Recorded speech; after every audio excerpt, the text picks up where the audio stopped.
সোনালী পায়রা, কবি বিশ্বনাথ। ৩০০ বছরের পুরনো দালান, চুনা পাথরের আস্তরণ খসে খসে আহত দেয়াল, দালান জুড়ে খচিত বিভিন্ন কারুকার্য। এখন ধূসর কালো রং ধরেছে, স্যাঁতসেঁতে ছাতনা চাদর পড়েছে সুরকি।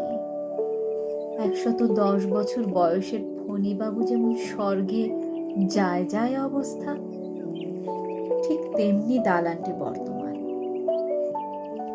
হঠাৎ একদিন পুরনো দেয়ালের ছাদের উপর চোখ পড়ে, দেখি একটি সোনালী পায়রা দাঁড়িয়ে আছে ছাদের উপরে। পরন্ত বিকেল, পশ্চিম আকাশে সূর্যটা হেলে পড়েছে, তারই রক্তিম আভা ঢলে পড়েছে দাঁড়িয়ে থাকা সোনালী পায়রার শরীরে। মানবিক নাকি অপ্সরা জানি না, আগে কখনো দেখিনি তাকে। আমার বেলকনি হতে অনতি দূরে, তার চোখের ভ্রু স্পষ্ট দেখা দূরত্বে। আমাদের দেখা দেখি আর চোখে, কোনো কথা নেই মুখে।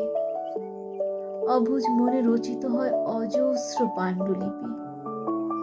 আমার ভাবনাগুলো প্রভাতীয় সূর্যের মতো প্রকাশিত হতে চায়। মনে আশা, কোনো এক রাতের প্রথম প্রহরে সোনালী পায়রার চোখে চোখ রাখব। তার বাসন্তীয় বসনে গলে গলে ঝরে পড়বে রূপালী জোছনা। তাহার টানা টানা চোখের কথা শুষে নেব। তাহার ত্রাসিত দীঘল কালো কেশ এলোমেলো হবে শীতল বাতাসে। উন্নত আম্বরী ঠোঁটের আহ্বান হৃদয়ে বসন্ত বার্তা দিবে।